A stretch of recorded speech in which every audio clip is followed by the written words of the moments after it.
Firstly, thanks for taking the time to speak with us. I'm sure it's been a pretty hectic start to life in North Wales. How have you found things? Spot on. It's been a very, very hectic, very busy first 5.5 weeks. Really exciting, first and foremost. I think meeting the people that work at this club has really enthused me, motivated me, and it's been an exciting start. It's been a very, very busy one. We've had a huge amount of work to get through in building the squad and in building the staff. And those are both still ongoing pieces of work. Alongside that, the ROC and the potential for the development of that, but also the urgency of getting that ready for us to use now and not just in the future, has meant that it's been extremely busy, loads to be done, and we've had to go full pelt. By the time that this interview will come out, you've made quite a few signings. The notable two of those, Jodie Bartle and Katie Barker, who have clearly got a very impressive CV within the women's game. Yeah. What do those additions say about the project here at the club? I think it's a couple of things. I think clearly the club has built over the last few years a project and a club and an environment and a culture that people want to be part of, people are excited by, people want to find out more about. I think the Welsh football landscape is one that's changing and evolving, and I think we're excited to see players of Jodie, Katie's and others' backgrounds from the English game see them make their impact here in Wales, and for me personally, for them to buy into our project and the work that I'm doing. I've worked with Jodie before. I know exactly what she'll bring in, not just on the pitch but off the pitch, in creating the culture, raising the standards, intensity in training, those kind of things that I think both players will hopefully be exciting for the supporters, but will be exciting for us as a group as well to see wearing a Wrexham shirt.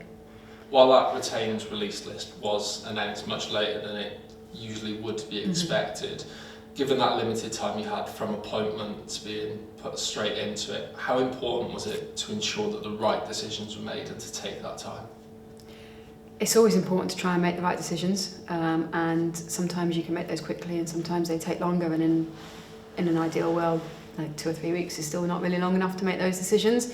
You don't get to see everything about everybody. You don't get to see them when the times are good and the times are bad, under pressure, how resilient they are, how coachable they are. Whatever, those decisions are always incredibly difficult. The time pressures made that even harder. The desire and ambition of the club, it was clear when I came in where we want to go and how quickly we want to try and move to be, to essentially try and become firstly the best team in the country. So those decisions have to be made, really, really difficult ones, particularly for the players that were in the group when I arrived, because they'd already started pre-season. And we had trialists in that had already started pre-season. So everybody has that bit of uncertainty. Everybody has that question mark over whether they're going to be part of the journey for this season, and that makes it really difficult as well for me to try and instill some of my messages and some of my ambitions and some of my hopes for the season ahead and beyond, because I'm talking to a group of people and not all of them are going to be part of that journey, and I'm still trying to work out who that is. Really, really challenging few weeks, really challenging decisions to make, and I guess the impact of those is the opportunity to bring in players of Jodie and Katie's qualities. To touch on pre-season, while a lot of your preparations have been out of the spotlight whilst you made those important decisions behind the scenes, what have you made of your preparations so far ahead of the new campaign? Yeah, I mean, it's been a little bit of a roller coaster, as it has generally, and as alluded to in some of the other questions, in that there's so much going on, there's so much to be planned, there's so much to be prepared, that I'm trying to balance, the delivery of the playing style and identity and how we want to look on the pitch, the culture and of how we want to work off the pitch, the vision and ambition of the club, and the senior leadership behind the scenes. And then I think the bringing of all that together whilst trying to get to know people, whilst building a staff team as well, like that's been really, really challenging. And the bit that's been probably missing, as you said there, is that engagement with the fans and the supporters, and that's something that we want to build moving forward. We want to make sure that they start to learn more about us and our direction and the players that we've brought in, because we've brought some really exciting players into the squad. So that bit has been missing moving forward. We hope it won't be, but like you say, it's been important to try and build a team behind the scenes. We touched on it at the start, just what a hectic turnaround since the appointment it has been for you, having had over a month now to really get into the project and get a grasp of things on the ground. What do you hope to achieve with the club in your time here? Loads. I think first and foremost, I've said it already earlier on, we want to become the best team in Wales. We want to, if we can then do that, we can obviously take Wrexham into Europe, which, how cool and exciting would that be?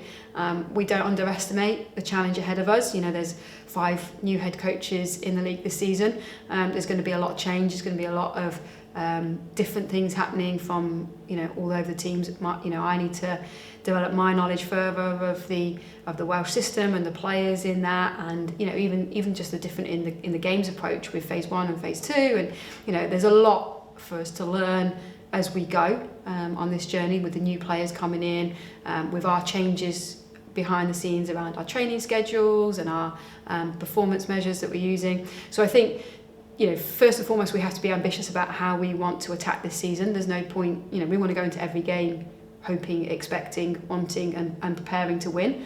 Will we win them all? Highly unlikely. That's not normally how football works.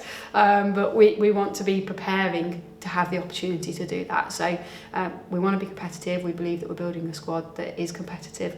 And we want to, in the short term, short to medium term, try and establish ourselves at the top of the table. As a head coach with experience in the English game across a number of roles, can we just go through some of your non-negotiables as a coach, as a head coach, and what is expected of a Jenny Sugarman side?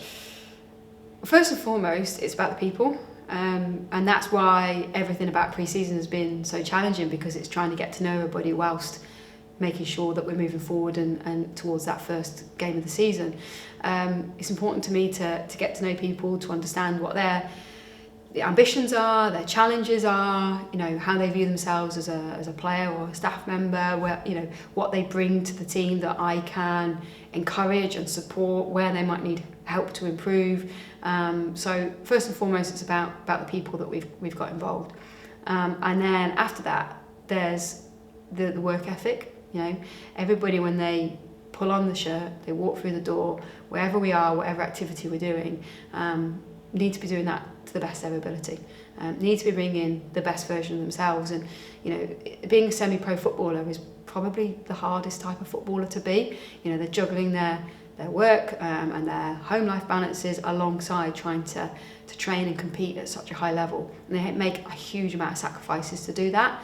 So I think whilst we want them to bring their best, we have to be providing what we can to enable that to happen as well. So that work ethic, that honesty in what we're doing every day, to bring the best out of each other, that togetherness to try and build as a team. Like I say, a lot of new faces in this year, myself included, and we have to build that togetherness that we're going to work for each other on and off the pitch, that we're going to turn up and play our best, fight for each other, and each week, as well as doing those things, being together in a good team is about also holding each other account. So when feedback needs to be given, when things need to improve, that we're okay having those conversations, and not understanding and knowing that that's to make us better as a group. So I think we are starting to, and have been, instilling a lot of those messages over pre-season. I get the feeling that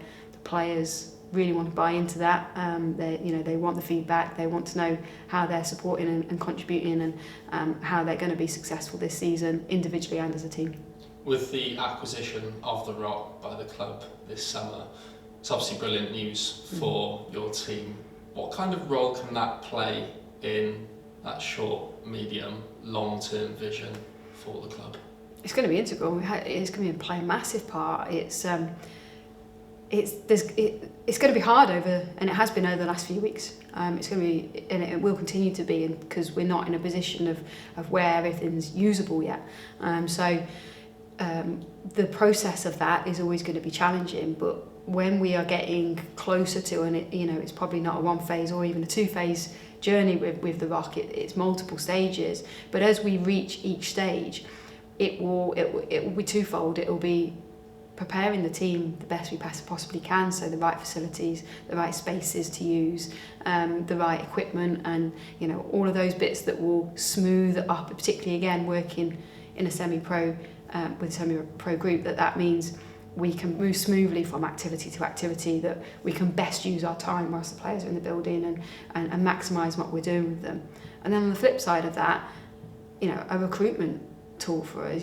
Players will want to come and play at facilities built, designed, improved, renovated specifically for women and for women footballers. So whether that's young players coming into our academy or players, profile players coming into our first team, hopefully down the line that can be a real selling tool for us as well.